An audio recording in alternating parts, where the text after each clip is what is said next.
नाजुक सी जान देखकर शामिर मलिक ने अपने जज्बातों पर पहरे लगा रखे हैं। तुम्हें कैसे बताऊं कि तुम्हारे इतने पास होकर तुम पर सारे हक रखते हुए तुमसे दूर रहना मेरे लिए कितना मुश्किल है। मेरा मासूम चेहरा अपने हाथों के प्याले में भरे हुए आंखों से मोहब्बत की बौछार कर रहा था। उसकी लफ्ज़ों में इतनी मिठास थी कि मेरा दिल शामिर के लिए पिघलने लगा था।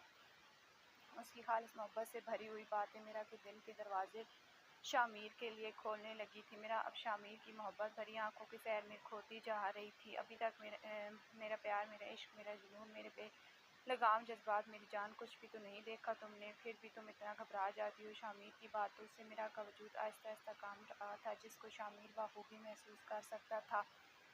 मेरा जब मैंने तुम्हें पहली बार देखा था उस दिन से मैंने तुम्हें एकतरफ़ा बहुत प्यार किया। हर रात मेरी आंखों ने तुम्हारे लिए ख्वाब सजाए। मेरे ख्वाबों में तुम्हारे साथ मैंने खुद को मुकम्मल होते देखा। अपनी ख्वाबों की खूबसूरत दुनिया में तुम्हारे साथ मैंने अपना एक मुकम्मल होता हुआ जहां देखा। शामिर, आप मुझसे इतनी मोहब्बत करते हैं। अपना चेहरा ऊपर करते हुए शामिर जान देखकर बोली। मेरा की आंखों में एक बेयकीनी सी थी जिसको शामिर की नज़रें देख चुकी थी। मैं तुमसे इतना प्यार करता हूँ जितना जिस्म अपनी रूह से करता है। मैं तुमसे इतना प्यार करता हूँ जितना दिल अपनी धड़कनों से करते हैं। मैं तुमसे इतना प्यार करती हूँ जितना मरने वाला अपनी सांस से करता है। इससे मेरी प्यार की गहराई को नापना चाहती हूँ तो एक बार कहकर देखो। शामिर मलिक हंसते हंसते तुम्हारे लिए अपनी जान दे सकता है। वो अब भी मेरा के चेहरे को अपने हाथों के प्याले में भरे हुए खड़ा था। मेरा शामिर की बातों को बड़े गौर सुन रही। तो क्या आपने मुझसे शादी भाई से बदला लेने के लिए की और ना ही मीरब की सिक्योरिटी के लिए? मैं तुमसे झूठ नहीं कहूँ, जब तक मैंने तुम्हें नहीं देखा तब मेरा मकसद सिर्फ मीरब की ही सिक्योरिटी था। तो मेरे मकसद से मीरब की इसको मैंने तुमसे निकाह मीरब की सिक्योरिटी के लिए, मगर जब मैंने तुम्हें पहली बार देखा उसके बाद मैं अपने दिल की हिफाजत नहीं कर पा रहा था। मैंने मेरा की सिक्योरिटी क्या करनी थी? मेरी मासूम से जो दिल नज़र में ही चुरा चुकी थी। निकाह पर दस्तखत करते हुए मेरे दिल में तुम्हारी मोहब्बत थी। मेरा कोई भी सिक्योरिटी प्लान नहीं था, इसलिए अपने दिमाग से ये फजूल के वसवसे निकाल दो। अगर तुम गौर से देखोगी तो मेरी आंखों में तुम्हें अपने लिए बेइंतहा मोहब्बत नजर आएगी। तुम्हें मेरे किसी भी रवैये से ये लगता है कि मैंने तुमसे निकाह बदले लेने की खातिर किया है। शामिर आहिस्ता आहिस्ता एक के बाद एक का सवाल का जवाब देते चला गया। मेरा बहुत पुरसकून होकर उसकी बातें सुन रही थी। शामिर की बात की सच्चाई का असर मेरे पर होने लगा था, क्योंकि मेरा शामिर की बातें सुनते हुए खुद भी शामिर के सीने के साथ अपना सर टिका कर खड़ी हो गई। ऐसा मेरा ने पहली बार किया था। देखो रुमान में डाक साहिबाज, मैं तुम्हें कोई झूठी तसल्ली नहीं दे कि ताया की हालत दिन ब दिन ख़राब होती जा रही थी। अब तो वो खाना पीना तक छोड़ चुके थे। वो ज़्यादातर नींद बेहोश हालत में ही रहते और जब वो कहीं के घंटों तक खांसते ही रहते। ऐसे में उनको सांस भी ठीक से नहीं आता था। शामिर और मेरा वापस कराची आ चुके थे। शामिर ने मेरा पर किसी भी तरह की ज़ोर ज़बरदस्ती नहीं की, क्योंकि रिश्ते को आगे बढ़ाने का फैसला वो मेरा पर छोड़ चुका था। मगर अब मेरा उसके साथ बहुत कंफर्टेबल फील करती थी। शामिर भी वापस आज काफ़ी मसरूफ़ हो गया था। आज से वाला केस अपने आखिरी पड़ाव पर जा रहा था। बहुत जल्द आज से वाला केस का फैसला होने वाला था। फिलहाल सबकी ज़िंदगी बस बहुत मसरूफ़ और रुकी हुई थी। मेरा नहीं 2-3 बार शामिर को आवाज़ दी, मगर शामिर रात को बहुत लेट आया था और नींद पूरी ना होने की वजह से इसलिए इस वक्त वो गहरी नींद में था। अब की बार मेरा कोई शरारत हुई और वो मीर कान के पास होकर मीर का नाम लेते हुए बोली कि उफ शरारती लड़की, मेरे कान के पर्दे फाड़ने का इरादा है क्या? शामिर अपने कान पर हाथ रख कर नींद से घबरा कर उठा। ही मेरा शामिर को डर कर उठते हुए देखकर अपने पेट पर हाथ रखते हुए ही करके हंस रही थी। शामिर की डरी हालत देखकर मेरा को इतना अच्छा लगा कि उसकी हंसी नहीं रोक रही थी। मेरा अपनी हंसी में इतनी मगन थी कि शामिर का बेड से उतरकर उसके पास आन खड़ा हुआ था। उसे ये भी नहीं पता चला।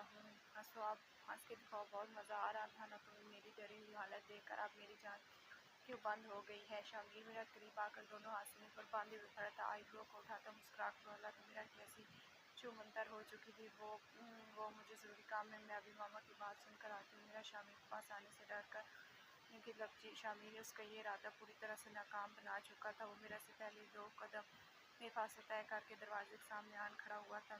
सॉरी, मैं आइंदा आपको बिल्कुल भी तंग नहीं करूँगी, प्लीज़ मुझे जाने दें। मेरा बच्चों की तरह अपनी गलती को एक्सेप्ट करते हुए कानों को हाथ लगाकर सॉरी बोल रही थी। शामिर ने अपनी सर्विस में हज़ारों मुजरिमों को सॉरी करते हुए देखा था, मगर इतना मासूम मुजरिम उसने अपनी लाइफ में पहली बार देखा जो अपनी गलती फटाफट मानते हुए सॉरी करने पर भी आमादा हो चुका था। मैं तो तुम्हें ऐसे माफ़ नहीं करूँगा। शामिर अपने दोनों हाथ मेरा के कंधे पर रखते हुए मसनूई गुस्से से बोला, क्योंकि उसे मेरा का मासूम डरा हुआ चेहरा देखकर बहुत अच्छा लग रहा था। वो जानबूझकर उसे और थोड़ा और तंग करने के मूड में था, मगर मेरा जो शामिर के मसनूई गुस्से वाले मूड को सच समझ रहे बच्चों की तरह उसके होंठ कांपने लगे थे। मीर, प्लीज़ मुझे माफ़ कर दे। मैंने कहा तो है कि आइंदा मैं कभी इस तरह की बदतमीज़ी आपके साथ नहीं करूँगी। दो आंसू उसकी पलकों की बाढ़ को तोड़ते हुए उसके कोमल सी गालों से फिसलकर नीचे आ गए थे। उसके मासूम चेहरे पर आंसुओं को देखकर शामिर अपना मुस्लिम गुस्सा बरकरार नहीं रखा। मेरी जान में मजाक कर रहा था।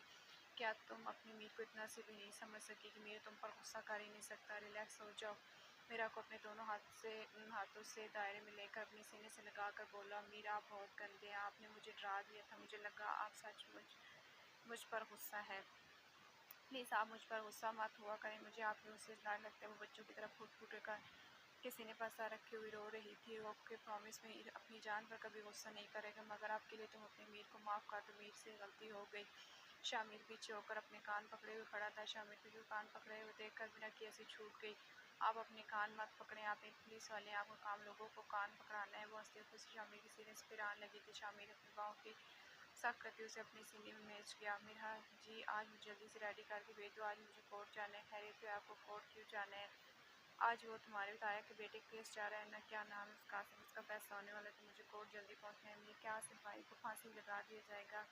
मेरा ने बहुत अफसरदा से मुँह बना कर, मुझे पता नहीं, अब तो ये उस लड़की के बयान पर डिपेंड करता है कि उसको उम्र कैद होती है, फांसी होती है या फिर वो बाइज्जत बरी होता है, क्योंकि ये तो उस लड़की का बयान ही फैसला करेगा। केस में वो कितना इन्वॉल्व था कि नहीं इसके बारे में तो वो लड़की ही सही जानती है, और उसके बयान पर ही अदालत का फैसला टिका। हुई हकीकत है, उस मासूम लड़के के साथ जो हुआ था उसे इंसाफ तो मिलना चाहिए। मीर जी बोली, मीर की जान। शामिर जो बात करते हुए अशुभ जानत थे, मेरा की आवाज़ पर लड़ कर देखते हुए बोला, मीरा आप मेरे गुनाहगार को भी सजा दिलवाएंगे ना, और मेरा बयान भी इतना ही मानी रखेगा? मेरा एक सवाल और तुम्हें की जान, तुम बीवी इस शामिर वाले की भी, तुम जिस तरह सजा उसकी तजवीज़ करोगी उसको वही सजा मिलेगी, इसलिए दोबारा मेरी जान की आंखों में आंसू नहीं आने चाहिए। शामिर ने मेरा की पलकों पर आए हुए आंसू अपने लबों से चूमते हुए कहा, मेरा जब तुम इस घटिया को याद करके दर्द से रोती हो तो मुझे खुद पर शर्मिंदगी होने लगती है कि मैं कहीं ना कहीं कम पड़ गया हूँ अपनी मोहब्बत कर लेकर, क्योंकि मेरी मोहब्बत इतनी शवाबख्श नहीं है, क्योंकि मेरी मोहब्बत तुम्हारे ज़ख्मों पर मरहम का काम नहीं करती, क्योंकि मुझे बार बार तुम्हें अपनी मोहब्बत की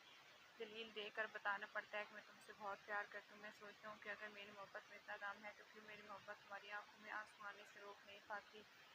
ये बोलते हुए शामिर के लहजे में बहुत ज़्यादा, नहीं मीरा आप गलत समझ रहे हैं, आप तो बहुत अच्छे हैं, ये आपकी मोहब्बत है जो मुझ पर बना रही है। मैं आपसे वादा करती हूँ मैं आइंदा कभी भी उस घटिया शख्स को याद करके नहीं रहूँगी। मेरा शामिर की बेहद करीब होकर उसके चेहरे दोनों जानिब हाथ रख कर बेख्तियार बोल रही थी, वादा करो कि आज के बाद तुम उस घटिया इंसान का नाम अपनी ज़ुबान से नहीं लोगी। मीर मुझे आपकी कसम मैं कभी उसका जिक्र भी नहीं करूँगी, बस आप मुझसे नाराज़ मत हो। मेरा को शामिर के नाराज़ होने से डर लगता था। आखिर मीर की आंखों में तो मेरा ने खुद को वापस पाया, तो मैं वादा करता हूँ कि मैं अपनी जान से कभी नाराज़ नहीं होऊंगा और उस घटिया शख्स को उसके अंजाम तक पहुँचा कर छोड़ूंगा। अब तुम पर सब मुझ पर छोड़ दो, वो तुम्हारा मुजरिम है, वो मेरा मुजरिम है। तुम्हारा काम सिर्फ मुझसे प्यार करना है, प्लीज़ मेरे प्यार को एक्सेप्ट कर लो यार, खुद को मेरे प्यार के रंगों में रंग लो। मेरा शादी को 4 महीने होने को है, क्यों अपने शौहर के सब्र का इम्तिहान ले रही हो? प्लीज़ हमारे इस रिश्ते को मुकम्मल होने दो, मेरी जान मत तड़पाओ अपने मीर को। जब जब तुम मेरे इतने करीब आते मीर का दिल बेकाबू होने लगता है। पता नहीं कितने पैर लगाकर मीर ने अपने दिल को रोक रखा है, जो हर पल अपने मेरा को अपने बेहद करीब चाहता है।